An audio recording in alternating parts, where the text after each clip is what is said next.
চিকিৎসক আগামীতে বিএনপি ক্ষমতায় নিশ্চয়ই আসবে, আসলে আমাদেরকে এই বন্দী চিকিৎসকদেরকে স্বীকৃতি দিবে। এই বলে আমি কিন্তু সাইনবোর্ড হিসাবে জাতীয়তাবাদী বন্দী চিকিৎসক ব্যবহার করে এই বিএনপির সাথে আন্দোলন সংগ্রামে অংশগ্রহণ করেছিলাম।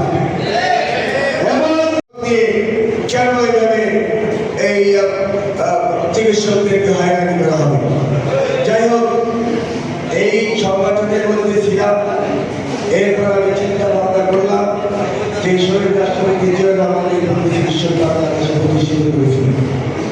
তখন বাংলাদেশে তো আপনারা সবাই অবগত আছেন, আমরা কিন্তু সারা বাংলাদেশে বন্দী চিকিৎসক সমিতি, আরএমপি, ডিআরএমপি বিভিন্ন রেজিস্ট্রেশনে কেন এভাবে এই চিকিৎসকদেরকে হয়রানি করা হবে। যাই হোক, এই সংগঠনের মধ্যে ছিলাম।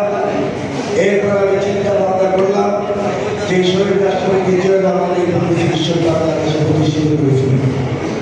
তখন